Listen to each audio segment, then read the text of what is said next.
Bonjour Valérie, tu es notre Bonjour invitée du jour. Myriam. Tu es notre invitée du jour et tu vas témoigner effectivement sur comment est-ce qu'on réinvente son business model sous choc externe, donc comment est-ce qu'on arrive à surmonter plusieurs crises qui sont à la fois tout en tenant le cap et sans renier son ADN. Donc bonjour à vous toutes et à tous qui nous suivez, qui êtes de plus en plus nombreux à vous suivre. J'espère que vous allez bien cette matinée ensoleillée en ce qui nous concerne. J'espère que c'est le cas pour vous aussi. Est-ce que vous m'entendez tous bien? J'espère que c'est le cas. Écoutez, je voulais, comme je fais à chaque fois, Valérie, je remercie nos ambassadeurs qui sont nos partenaires de diffusion, en fait, qui sont FIPLUS, l'association des financiers, Femmes Ingénieurs, qui nous suit avec beaucoup d'assiduité aussi, Lyon Décideur, partenaire presse local, puisqu'on est basé sur Lyon, et puis la BP Aura aussi, plus local. Donc, merci à eux de faire rayonner ces matinales et de continuer à nous accompagner dans cette aventure. On en est au 42e invité aujourd'hui, Valérie. Donc, voilà, que de parcours et de chemins parcourus depuis. Alors, aujourd'hui, juste avant que tu puisses prendre la parole et nous raconter comment ton histoire dans les laboratoires Boiron, en fait, lorsque tu étais CEO, je voudrais simplement, juste pour ceux qui ne me connaissent pas encore, présenter qui je suis. Donc, je suis Muriel Montagnier. Après un parcours très opérationnel, depuis 15 ans aujourd'hui, je suis devenue ce que j'appelle l'ostéopathe des organisations. Alors, un ostéopathe des organisations, pourquoi un ostéopathe? C'est très simple, parce que pour moi, une organisation, c'est comme un être humain. Il y a la tête avec la vision, en fait, qui donne le cap, le chemin, la boussole. Et puis, il y a les équipes, qui sont effectivement les bras, qui sont les jambes, et qui peuvent courir des marathons, et qui peuvent faire des sprints, ou qui peuvent marcher, selon le rythme qu'on leur donne. Il y a les valeurs, c'est le cœur. Et puis, il y a une colonne vertébrale qui comprend 4 points névralgiques dans cette colonne. Donc, le premier point, c'est la stratégie. Elle doit être alignée et permettre justement de pouvoir décliner la vision. Le deuxième point, c'est l'organisation, définir qui fait quoi, et elle doit permettre de déployer la stratégie. Le troisième point névralgique, c'est la structure, c'est-à-dire qu'est-ce qui permet, quels sont les rituels, quels sont les processus qui permettent de pouvoir justement décliner la stratégie. Et la quatrième, non la moindre, c'est la culture. La culture et les hommes aussi, parce que justement, et ça c'est ce que j'ai l'habitude de dire, c'est quand même le point névralgique, parce que souvent, vous savez, c'est la L4, L5, vous savez, celle qui vous empêche quand vous levez le matin, hop, vous êtes bloqué, là, vous ne pouvez plus marcher du tout. Et bien, c'est celle-ci, et là, il faut aller faire chez l'ostéo, parce qu'il va vous débloquer ça, sinon vous resterez bloqué là, comme ça. Donc, en fait, quand cette colonne vertébrale, quand ces points névralgiques sont alignés, eh bien, l'exécution de la stratégie se fait sans problème, de manière fluide, pour tout le monde, et tout se passe bien. Quand on a des points de blocage, quand là, il y a des points de blocage et qu'il y a un désalignement, là, eh bien, effectivement, il faut faire appel à des ostéos. Et c'est là que les entreprises font appel à nous quand ils nous disent, écoutez, là l'exécution, elle ne se fait pas, elle se fait en trop de lenteur, j'ai des objectifs et je n'arrive pas à les atteindre, j'ai pris du retard, ou alors carrément, je suis bloquée. Et donc là, ils nous appellent pour qu'on puisse les débloquer. Donc, en fait, voilà, notre métier, c'est d'identifier où est-ce que ça bloque et de mettre de l'huile dans les rouages pour que tout puisse bien se passer. Pour ça, on a 3 pôles. Un pôle conseil, avec des consultants qui justement mettent les mains dans le moteur et puis sont capables de voir où sont les points bloquants. Un pôle formation pour faire monter en compétence les collaborateurs. Et puis un pôle coaching qui est spécialisé justement dans les changements et sur le volet humain. Voilà, et ces 3 pôles-là permettent justement de pouvoir exercer notre métier d'ostéopathe des organisations. Avec aussi un laboratoire d'innovation du leadership qui s'appelle la Fabrique des leaders éclairés, qui est là où vous êtes, vous qui nous écoutez et qui nous suivez en ce moment, et avec 3 espaces dans la fabrique. Un espace d'inspiration, donc avec ses matinales, où Valérie va nous partager son expérience aujourd'hui. Un espace d'expérimentation des pratiques, qui sont les clubs et les cercles de leaders éclairés, en fait, qui sont des cercles dans lesquels on a des dirigeants qui se rencontrent à des moments courts, en Teams, 10 fois par an, et dans lequel ils partagent les bonnes pratiques via un protocole de Codef qui est extrêmement puissant, résolution de problèmes, pour ceux qui n'auraient jamais expérimenté, entre pairs, donc qui permet de voir vraiment de voir les angles morts, de pouvoir se poser les bonnes questions, de prendre de la hauteur et repartir avec des solutions opérationnelles. Et puis des ateliers avec des experts et qui viennent challenger le groupe sur des thématiques d'actualité en faisant faire le pas de côté. Donc ça, c'est le deuxième espace, qui est cet espace de cercle des leaders éclairés. Puis le troisième, ce sont des parcours de leadership. C'est l'espace de transformation du leadership. Et là, on travaille sur du coût humain pour les top managers, pour que justement, ils puissent aujourd'hui, on leur fournit à la fois des outils. Il y a 7 étapes dans l'exécution d'une stratégie avec des outils. Donc, on les outille pour qu'ils puissent passer du PowerPoint, vous savez, à la réalité, ce qui est quand même le plus difficile à faire quelquefois. Et puis aussi les aptitudes qu'ils ont besoin pour pouvoir naviguer sereinement dans cette phase de turbulence qu'on est en train de vivre. Et Valérie, ça appuiera effectivement, tu vas nous parler des crises. Et donc, on est en plein dans la thématique aussi. Donc voilà pour les actualités de la fabrique, les matinales. La prochaine fois, c'est Philippe Zieberstein, le 27 mars, qui va nous parler de comment on va diriger, tracer sa voie de dirigeant dans l'incertitude. Donc très intéressant, c'est plutôt un expert. J'alterne cette année entre les experts et les dirigeants. Pour le cercle des leaders éclairés, vous pouvez vous inscrire dès maintenant sur notre site ou m'envoyer un petit mail pour nous dire que vous avez envie de participer à des séances de découverte. Chaque mois, on organise des séances de découverte. Voilà. Et puis, si vous avez des besoins de renforcer vos équipes de top managers ou de managers sur les parcours de leadership, n'hésitez pas à nous contacter. Voilà, voilà le tour rapidement de qui nous sommes. Maintenant, Valérie, ce que je te propose, c'est que tu nous expliques, toi, qui tu es. Et puis après, pour ceux qui ne connaissent pas la formule, on va interagir. Donc, n'hésitez pas, moi, je vais poser des questions à Valérie au fur et à mesure qu'elle va nous raconter son histoire. Mais n'hésitez pas à interagir et à nous poser des questions dans le chat. Je prendrai les questions et puis Valérie posera et répondra tout au long de notre conversation. Voilà, donc Valérie, vas-y, explique-nous ton parcours et explique-nous qui tu es, Valérie. Eh bien déjà, bonjour à toutes et bonjour à tous et merci de nous avoir rejoints et merci Muriel pour la proposition. C'est toujours un plaisir pour moi de partager,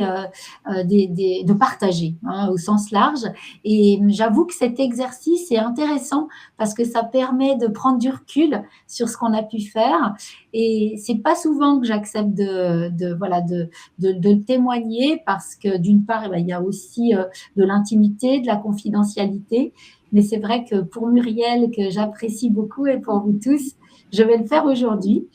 Alors, qui je suis? Donc, moi, j'ai 57 ans, j'ai 3 enfants, je suis mariée, je suis quelqu'un qui aime la communication.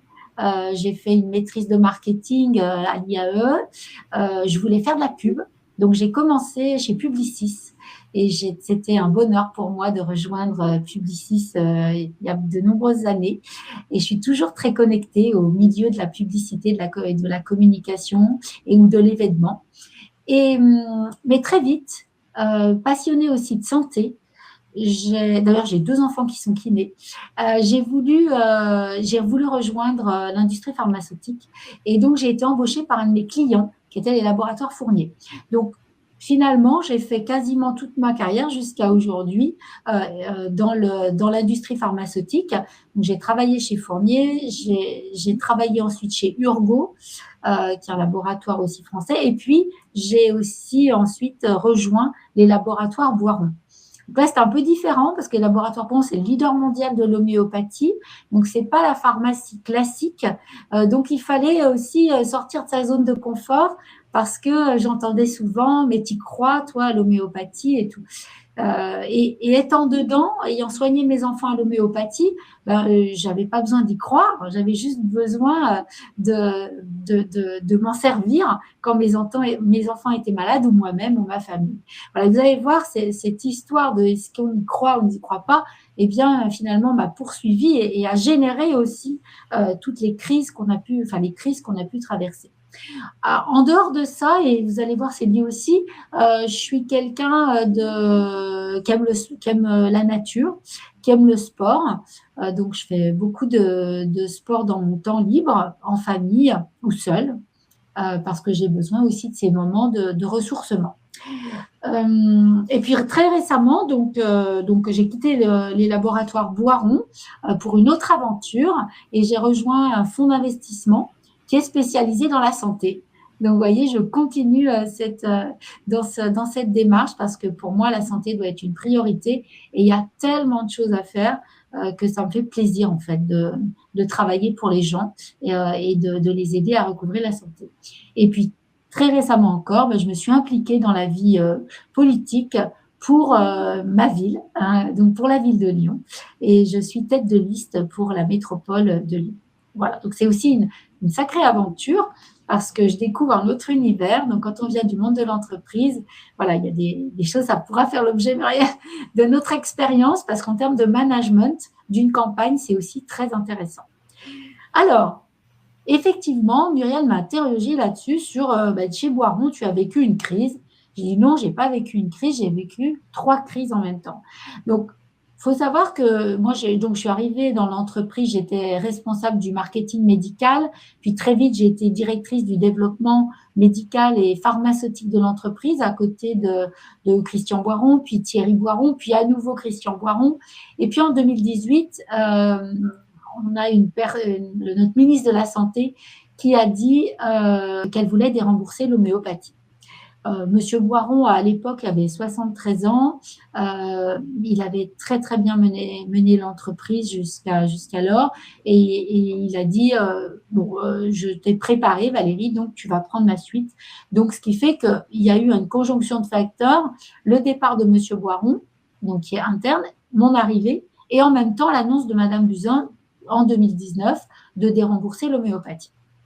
Bon, alors, je savais à quoi j'allais m'attendre, c'est-à-dire que je savais déjà que j'allais devoir traverser cette première crise du déremboursement de l'homéopathie, parce que même si on a beaucoup défendu le dossier, on peut dire que la messe était dite, puisque elle avait déjà décidé, pour des raisons, je ne vais pas revenir dessus, mais pour des raisons qui étaient totalement personnelles, de dérembourser l'homéopathie. Donc, j'allais dire dans ma tête, je savais que j'allais traverser cela, donc quelque part, intellectuellement déjà et physiquement, j'étais déjà préparée.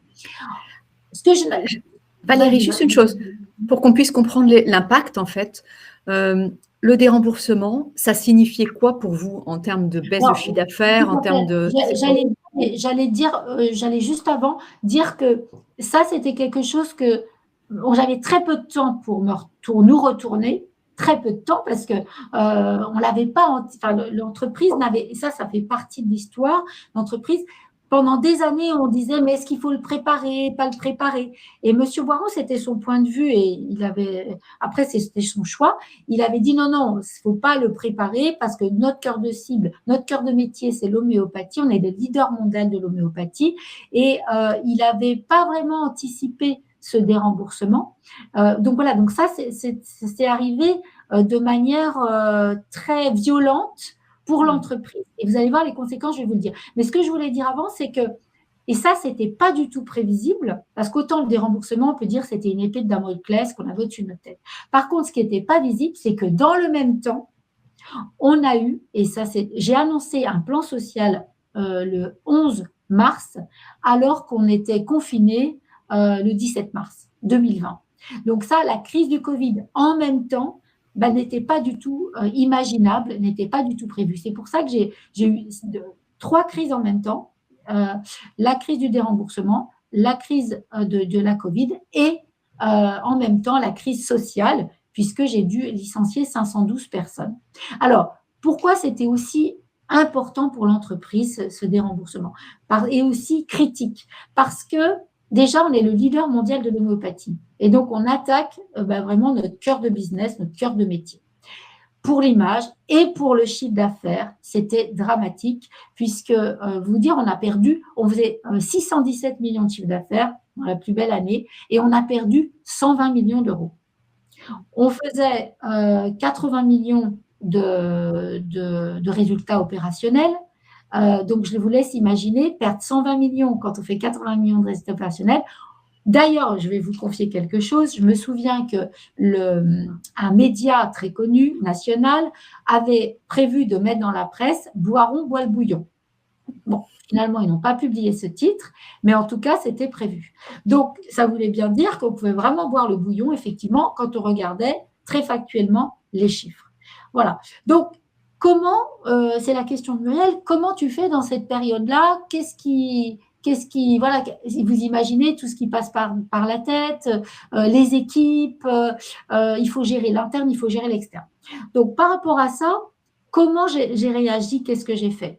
Alors, c'était déjà dans ma façon de faire, mais alors là, j'ai redoublé d'efforts pour m'occuper de moi. Ça va vous sembler bizarre, mais oui, parce que celui qui est en haut de la chaîne, s'il va bien, l'entreprise va bien, quoi qu'il arrive.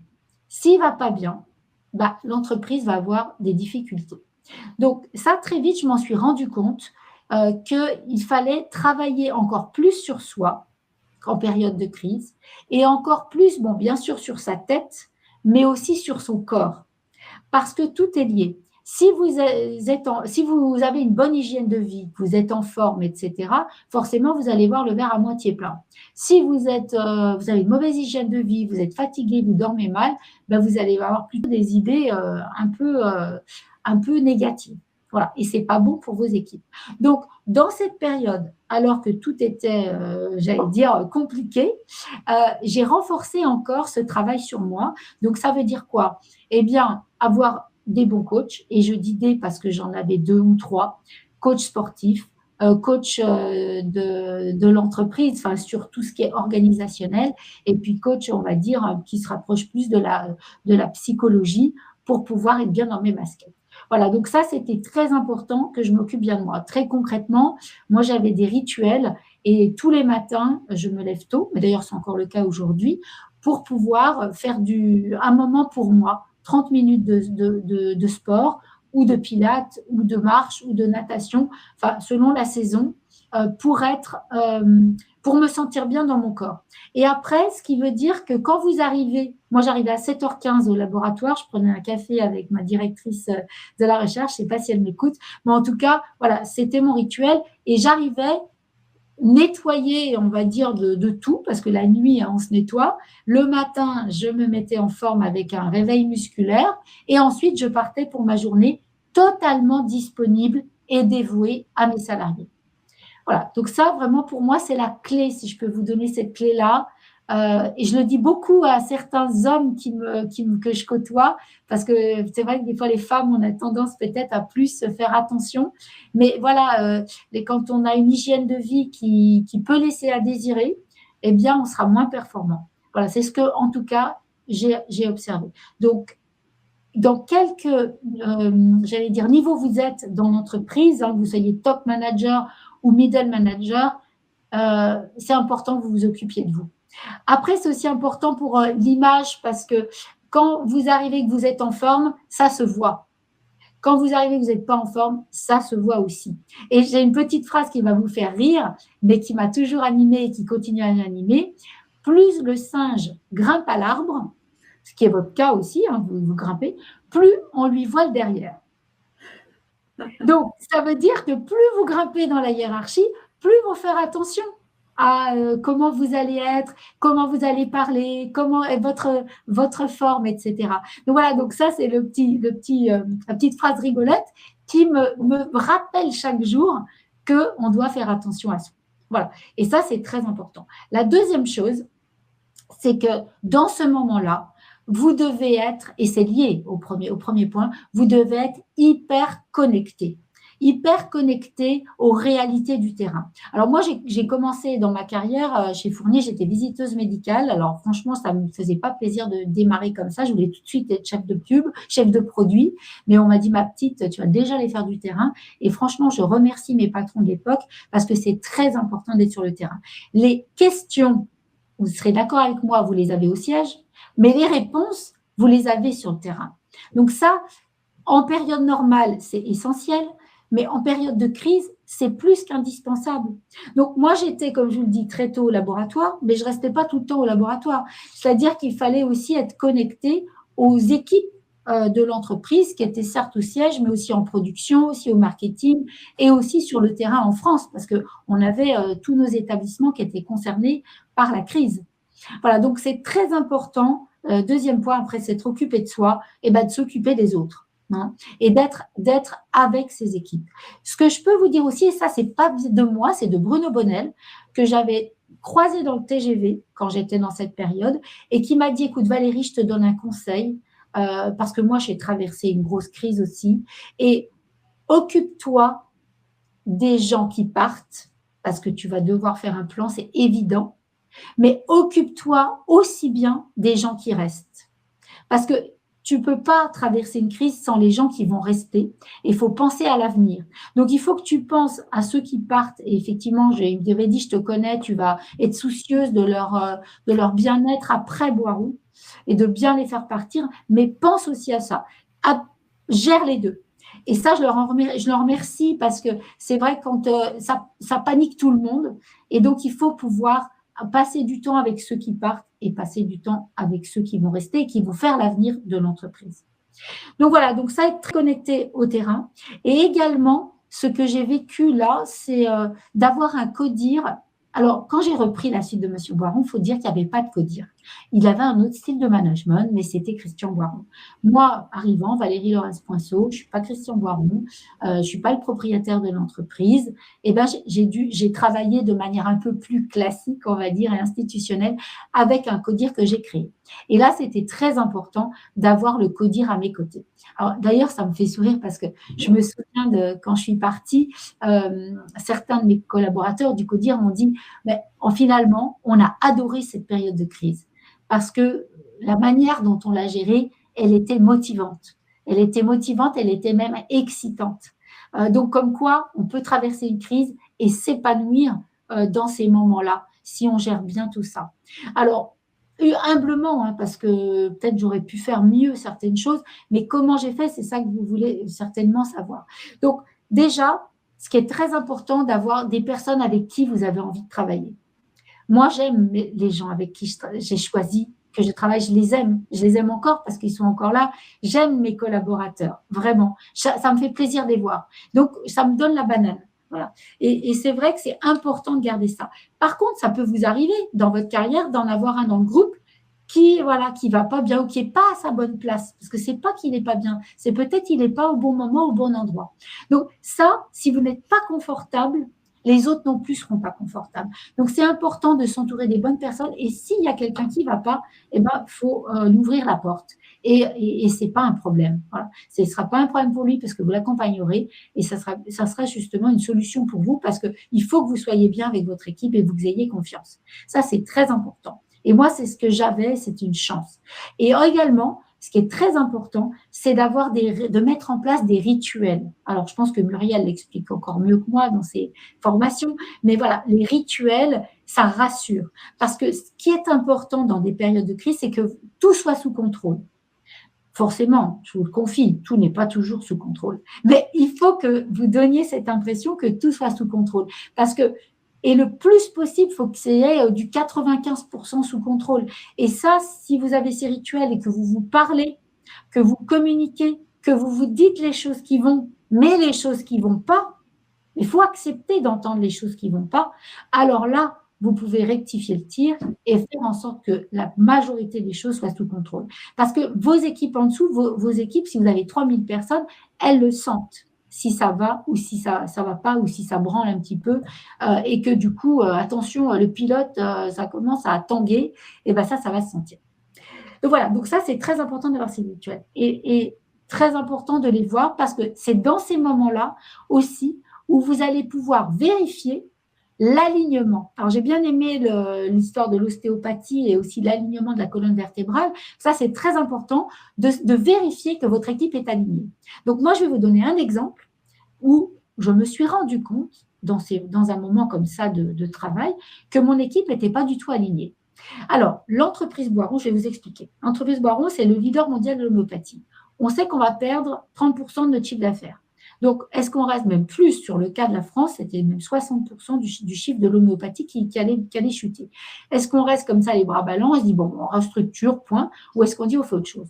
Moi, j'ai décidé de faire les deux, de restructurer l'entreprise et en même temps d'accélérer l'innovation et la diversification de l'entreprise pour dire on ne va pas être que le leader de l'homéopathie, même si je souhaitais qu'on le reste, mais on va être le leader de la médecine verte ou le leader de la médecine naturelle.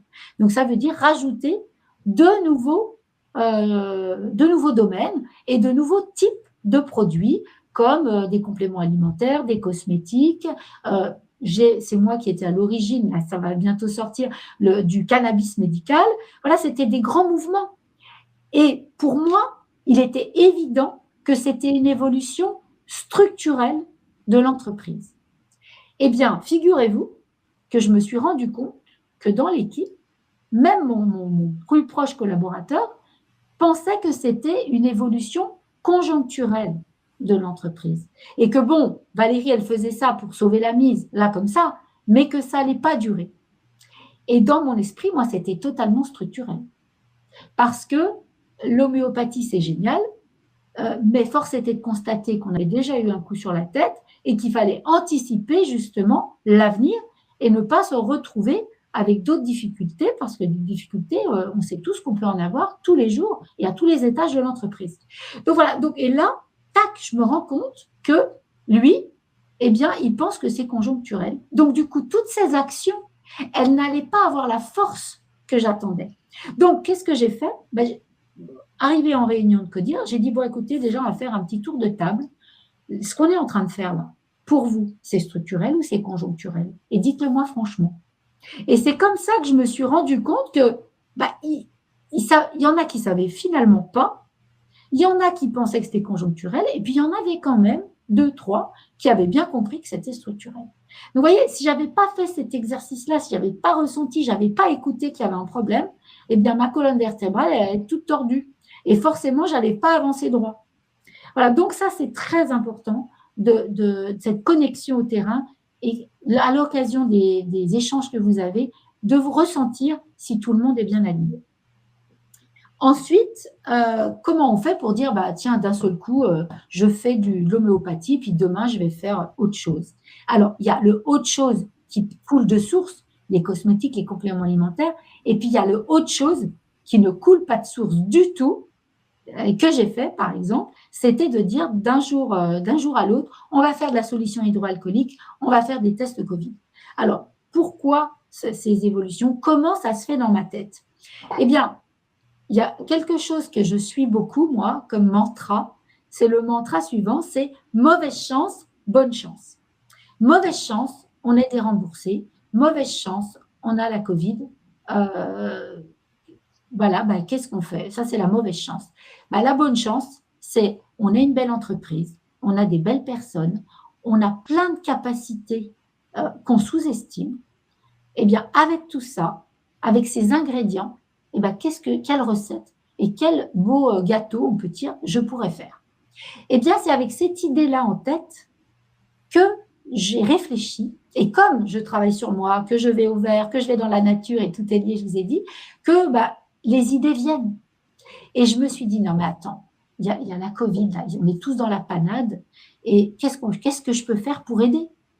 Parce que certes, le gouvernement nous a mis la tête sous l'eau, mais en même temps, on est citoyen, on est une belle entreprise citoyenne, française, on va aider. Et j'avais entendu, parce que le point sur lequel je veux vous amener, c'est l'ouverture d'esprit. Plus que jamais, il faut ouvrir les écoutilles et pas rester dans votre bocal, pas rester dans le labo, pas rester où j'étais à Messimy. Il fallait sortir, écouter la radio, aller voir des gens, aller sur le terrain, sortir du cadre.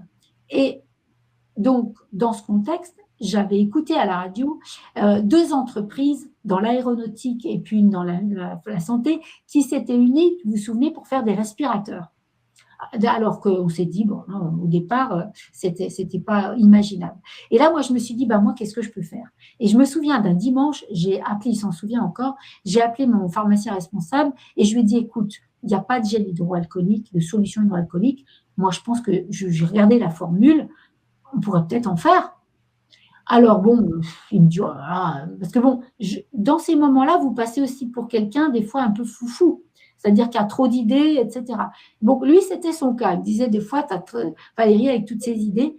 Et je lui disais toujours, mais oui, mais attends, vaut mieux que j'ai trop d'idées et qu'on tue les mauvaises idées au plus vite que j'ai pas d'idées du tout. Parce qu'un CEO qui n'a pas d'idées, c'est une entreprise qui est morte. Donc, du coup, là, il se gratte la tête et il dit, oh là là, comment on va faire? Et puis, 2 jours plus tard, c'était le mardi, je me souviens, il m'appelle, il me dit, dis donc Valérie, quand tu m'as dit que tu voulais faire des solutions de droit politique, ben, tu as bien eu raison.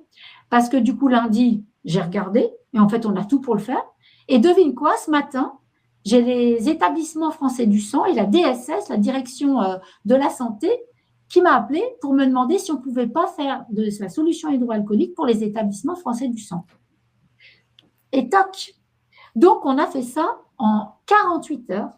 On a fait des solutions hydroalcooliques qu'on a pu fournir aux établissements français du sang. Et puis ensuite, j'ai dit, bah, écoute, qui peut le plus, peut le moins. On n'a qu'à faire les gros bidons, les moyens bidons, les petits bidons. Donc, ce qui fait qu'on a vendu de la solution hydroalcoolique. Donc, on a fait 2 choses. Mis du beurre dans les épinards de l'entreprise, occuper les salariés, parce que les salariés, quand ils sont occupés, bah, ils sont moins stressés. Et ils étaient occupés à dire comment on fait, il faut qu'on sauve le monde avec notre solution hydroalcoolique, ce qui était un peu le cas. Hein. Et puis, bien évidemment, mettre du beurre dans les épinards au niveau du chiffre d'affaires.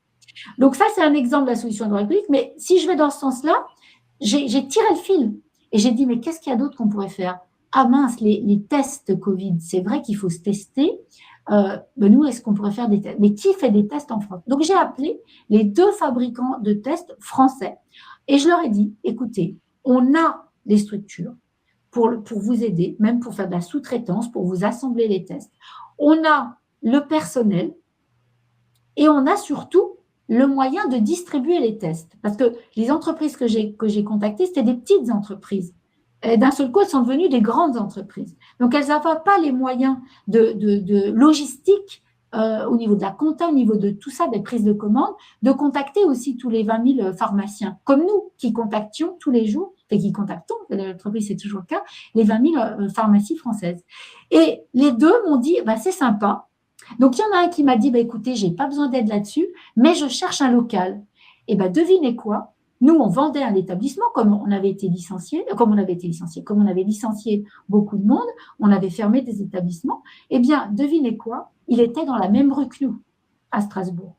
Et donc là, patatras, il cherche un établissement et il est allé visiter notre établissement. Alors, c'était vous voyez, je ne l'aurais pas appelé, mais il n'aurait pas su. Alors après, il a dû en choisir un autre, mais il aurait pu choisir le nôtre. Donc, c'était une opportunité de travail gagnant-gagnant. Mais lui il m'a quand même répondu positivement. Puis le deuxième, il m'a dit, oh, bah, c'est gentil, c'est vraiment gentil de penser à nous, mais donc pour l'instant, non, je ne vois pas, etc. Et puis 2 mois plus tard, il m'a rappelé, branle-bas de combat, il m'a dit, ah, j'ai vraiment besoin de vous, il faut qu'on fasse un partenariat, est-ce que votre proposition tient toujours? Et je vous ai dit, on a perdu 120 millions de chiffre d'affaires, et bien avec les tests, on a récupéré 40 millions de chiffre d'affaires. Vous voyez, donc ce n'était pas tout, mais c'était mieux que rien, parce que ça permettait aux gens déjà de travailler sur un projet qui répondait aux enjeux de santé publique, et puis de ne pas faire la loi du talion. Certes, le gouvernement, vous nous avez tapé dessus, mais on ne va pas faire répondre, on n'aide pas. Si, on aide dans cette période de crise, et on aide les gens, et on aide aussi notre entreprise. Voilà, donc, et ça, et puis j'ai plein d'autres exemples comme ça, hein, où j'ai ressorti des cartons, le cannabis médica, cannabis indica, et j'ai dit, enfin bref, des types de cannabis, et j'ai dit, mais pourquoi on ne travaille pas là-dessus? Pourquoi on a arrêté ce cannabis et pourquoi il ne faudrait pas le faire? Parce que j'écoutais Olivier Véran qui disait qu'il y en avait besoin. Vous voyez, donc en fait, c'est l'ouverture d'esprit, parce que Muriel demandait comment on pivote, etc. Ben, on ne pivote pas de manière comme ça ne tombe pas du ciel. Hein. Il faut aller se connecter aux autres et surtout ne pas avoir de limite. Sky is the limit. C'est de dire, bah, je prends mon téléphone, j'ose aller vers l'autre, j'ose imaginer des choses. Et puis finalement, en discutant, eh bien, ça n'a choqué aucun pharmacien que Boiron se mette à vendre des tests. Ça ne choque personne que le laboratoire qui connaît absolument les plantes dit, bah, ce cannabis qui est une plante, on va le travailler à fond pour en faire quelque chose de bien. Vous voyez? Donc, finalement, le champ des possibles est très, très vaste. Valérie, j'ai une question. Donc, merci, c'est super passionnant ce que tu nous racontes. Et alors, tu nous le demandes, et c'est ce que ressentent les gens, et je ressens la même chose avec une énergie qui est vraiment communicative. Et la question qu'on nous pose, c'est, on a l'impression, et vraiment tu le dis, qu'il y a beaucoup d'idées qui viennent de toi, mais comment tu t'appuies sur les équipes? Et en fait, est-ce que tes équipes aussi t'ont remonté des idées? Est-ce que c'était pas que du top-down et pas que toi? Est-ce que aussi tu as écouté les idées des… Est-ce qu'à ce moment-là, ils ont été fructueux à ce niveau-là? Et comment vous avez arbitré sur les idées s'il y avait Ouais. une… Alors, j'écoute beaucoup les gens du terrain. Donc, parfois, j'ai eu des idées en étant sur le terrain avec des pharmaciens et avec mes équipes terrain. Je dois avouer que dans cette période qui était assez critique, les gens étaient quand même inquiets et ça les rassurait tu vois, d'avoir du top-down. Hein. C'est vrai que, bon, navré pour l'anglicisme, mais j'aime bien le bottom-up, c'est-à-dire j'aurais bien aimé qu'on me donne des idées. Mais j'ai ressenti à l'époque on n'avait pas beaucoup de temps, donc il fallait faire le tri très vite dans les idées. Et c'est vrai qu'il y a certaines idées que je gardais, je travaillais vite et j'abandonnais.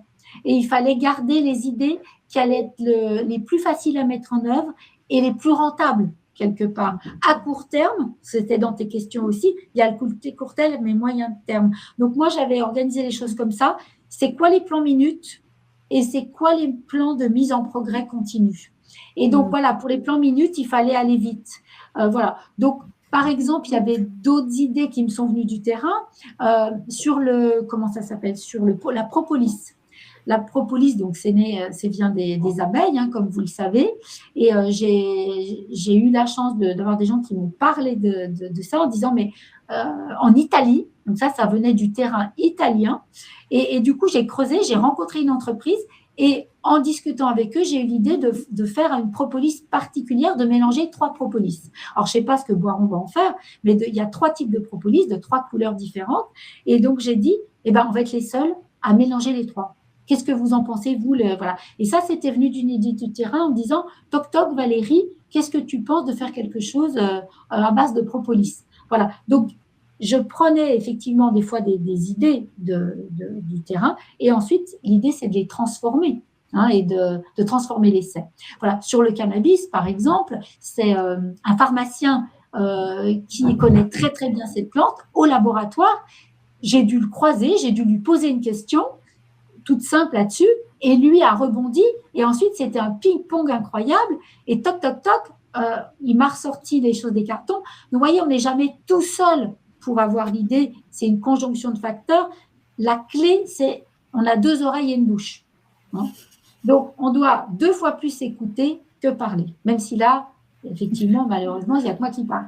Mais voilà, mais en temps habituel, j'écoute beaucoup parce que c'est comme ça que ça fonctionne. Donc, alors, la question, c'était comment on fait avec ces équipes. C'est ça que moi, je lis pas. Exactement. C'est exactement ça. Oui, mais c'est ce que tu as répondu, c'est comment est-ce que les bonnes idées, elles viennent. En fait, j'ai compris que tu t'alimentais du terrain, donc il y avait des idées du terrain, et après, c'est toi qui choisis, ou avec eux, ou sans eux, ou avec, voilà. Mais en fait, tu étais irrigué par ça. Alors, je vais revenir sur une chose. Sur certaines idées, comme je l'ai dit, sur certaines idées, c'était moi. Mais c'est lié à mon caractère, hein, et voilà, chacun a ses cheminées hautes. Donc moi, je suis une femme d'idées. Par contre, je suis moins une femme de mise en œuvre. Donc, ce que je peux dire, c'est que je m'appuyais beaucoup sur la mise en œuvre. Donc, mon bras droit, marketing commercial, le CEO, c'est essentiel pour moi. Parce que je sais que je vais avoir les idées, mais après, il faut pouvoir compter sur quelqu'un qui va dérouler. Parce qu'une bonne stratégie, c'est bien, mais si vous avez une mauvaise mise en œuvre, bah, ça ne sert à rien, c'est clair. Donc, il faut avoir ce tandem-là. Ça, c'est très important. Alors, moi, si je prends un peu de recul, je trouve que c'est vraiment intéressant parce que ça donne d'autres clés. Ça m'éclaire, tu vois. Là, c'est vraiment quand tu vis une crise, tu vis une sorte de conduite de changement très rapide, en fait, hein, à l'accéléré. Et en fait, dans ces conduites de changement, il y a 2 facteurs parce que l'humain, si je prends du côté des sciences cognitives, il y a 2 choses qui alimentent, qui permettent de faire bouger les gens. c'est parce qu'on est comme ça, c'est le sens. Et dans ce que tu viens de nous raconter, le sens, c'est que tu as mobilisé des équipes court terme, pas pour, j'allais dire, sauver est un bien grand mot, mais en fait pour participer, contribuer très fortement dans cette période de crise de Covid qu'on a tous vécu à avoir cette contribution. Donc ça avait du sens. Donc les gens suivaient peut-être aussi, et c'est une motivation de sens. Et la deuxième chose que tu soulèves, c'est le deuxième besoin qu'on a, c'est la sécurité. On est comme ça, être humain, on a besoin, les deux principaux besoins, c'est le cerveau humain recherche toujours le sens et on a besoin de sécurité parce que sinon on ne serait plus là depuis que l'homme est homme, on a besoin. Et ce que tu le disais dans tes rituels, c'est-à-dire que dans cette période-là, encore plus, tu as dû donner à la fois du sens et tu as trouvé le moyen de le faire et à la fois sécuriser par des rituels, par des choses pour que les gens soient en sécurité, entre guillemets, dans ces moments-là, en fait. Je crois que ces deux choses-là sont l'importante. Enfin, moi, ça, c'est ma clé de lecture que j'ai de ce que tu as fait. C'est apporter du sens et apporter de la sécurité parce que c'est pas l'un sans l'autre et les deux sont conjoncturels. Donc, tu as su apporter ces deux choses. Et puis, je retiens aussi que tu as cette capacité, effectivement, d'arborescence d'idées, en fait, et d'ouverture, c'est ce que tu dis depuis tout à l'heure, pour aller sans limite, c'est-à-dire qu'il n'y a pas de mauvaises idées. Après, tu tries, bien sûr, mais au départ, on ne s'interdit pas les choses parce que c'est comme ça qu'après, voilà, on arrive après, est-ce que c'est possible de mettre en œuvre ou pas, mais tu le confrontes à la réalité. Mais comme tu disais, s'il n'y a pas d'idée, à ce moment-là, ben, il ne se passe rien, quoi, en fait. Et on reste dans la sidération comme on l'était pendant le Covid, et double sidération pour toi parce que tu perds un pan de ton cœur de métier et tu perds en même temps, tu dois affronter cette crise. Donc, je trouve que c'est extrêmement intéressant, cette idée de créativité, entre guillemets, à entretenir dans ces moments de crise, en fait, et dans les moments où il y en a besoin. Donc, voilà, moi, les points pour d'éclairage que je comprends que tu as mis en œuvre, et bien sûr, tu t'es appuyé pour ça, d'écoute du terrain, pour t'alimenter des idées, et derrière faire confiance à tes équipes aussi pour pouvoir la mettre en œuvre, en fait. Donc, oui, c'est donc ouais, important je trouve que c'est extrêmement. d'avoir confiance. Il y a un point que je peux rajouter dans ce que tu résumes très bien, c'est que quand il y a des moments un peu de doute, parce qu'il y en a, il faut utiliser une émotion liante qui est la curiosité. C'est pas moi qui le dis, c'est Václavic qui dit je ne sais pas de quoi demain sera fait, mais je serai curieux de le découvrir. Et quand on dit ça, eh ben, je peux vous dire que ça apaise. Parce que effectivement, on n'est pas Madame Irma, moi j'étais pas Madame Irma, mais je voulais être curieuse de voir ce que ça allait donner. Donc ça baisse le niveau de pression.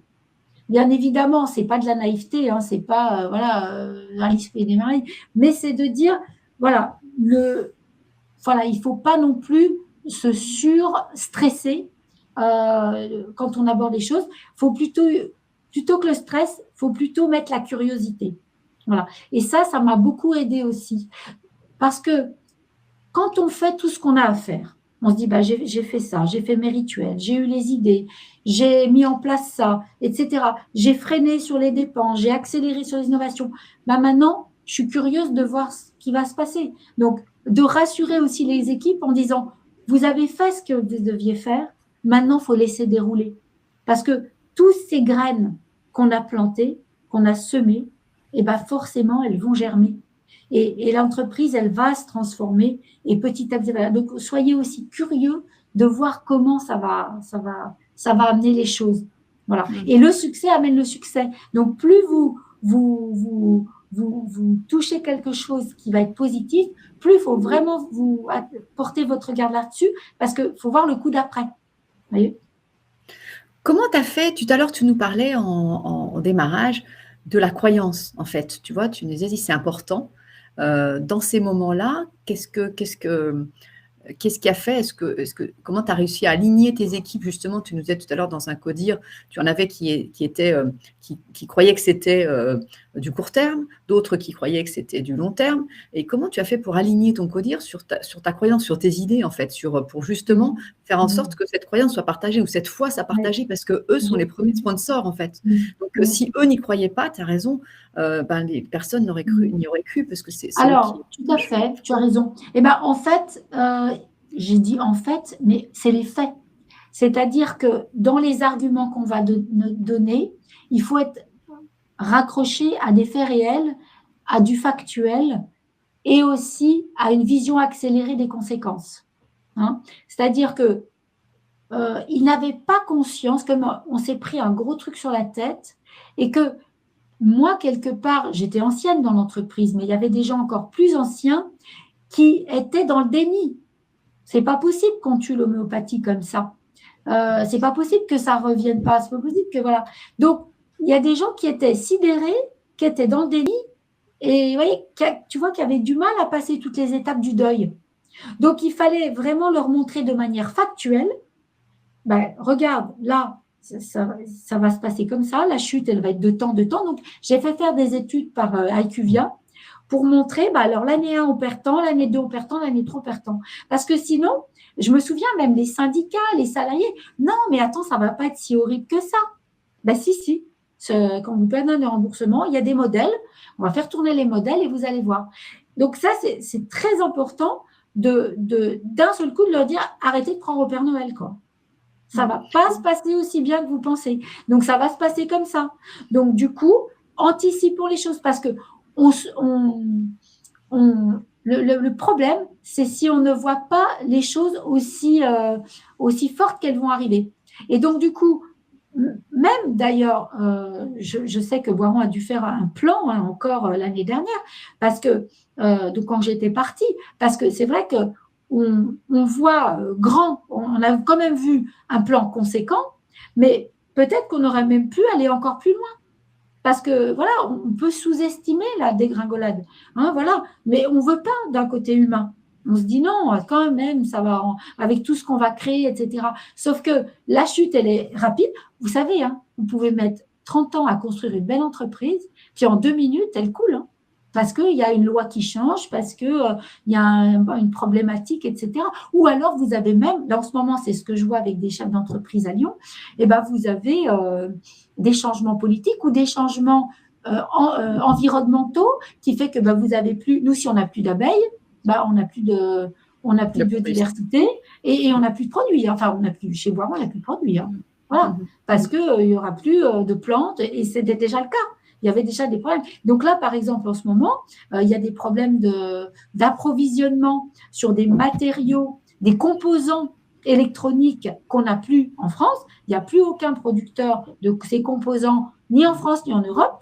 Eh bien, il y a une entreprise que je voyais hier qui m'a dit j'ai failli mettre la clé sous la porte. Voilà. Et ça, alors qu'elle a un carnet de commandes rempli.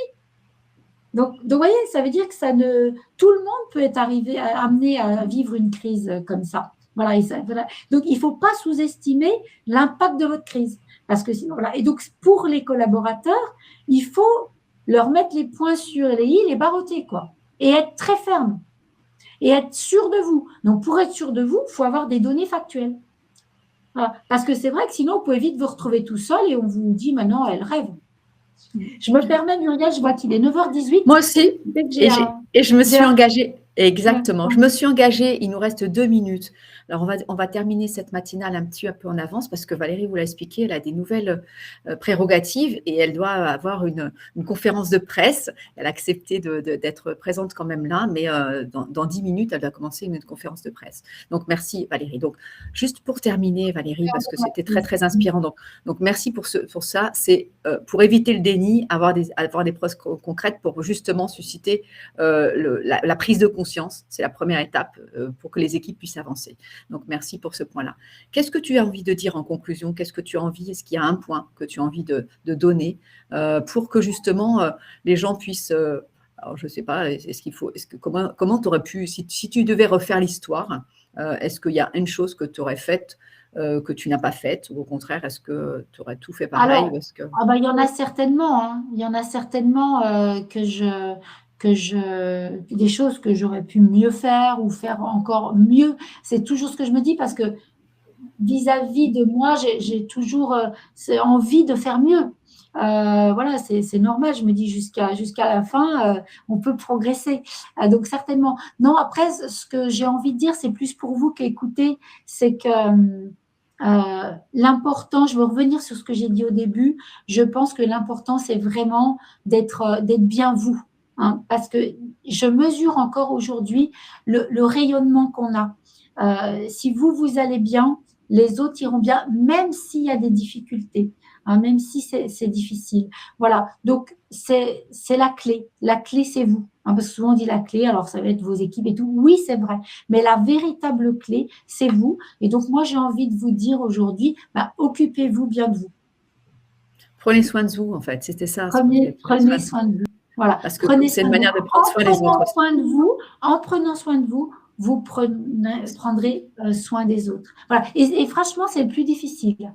Parce que souvent, vous allez me dire, j'ai pas le temps. Donc, ça, non, pour ça, moi, là, je le fais pas et tout. Parce que vite, il faut que j'aille là. Voilà. Donc, il faut prendre soin de vous, pas mettre 2 litres en un, etc. Et ça, c'est vraiment quelque chose je trouve, qui est le plus difficile. Voilà. Donc, prenez soin de vous et portez-vous bien. Merci Valérie, merci. Prenez soin de vous tous. Merci à vous tous de nous avoir écoutés. Merci Valérie pour toi. On te libère immédiatement pour que tu puisses courir. Et puis, bonne chance pour toi. Je vais courir, mais je vais me hâter lentement pour prendre le temps de Exactement. Merci. Au revoir. À très bientôt à toutes et à tous. Rencontrez-vous le 27 mars. Merci de nous avoir écoutés. À très bientôt. Belle journée. Au revoir.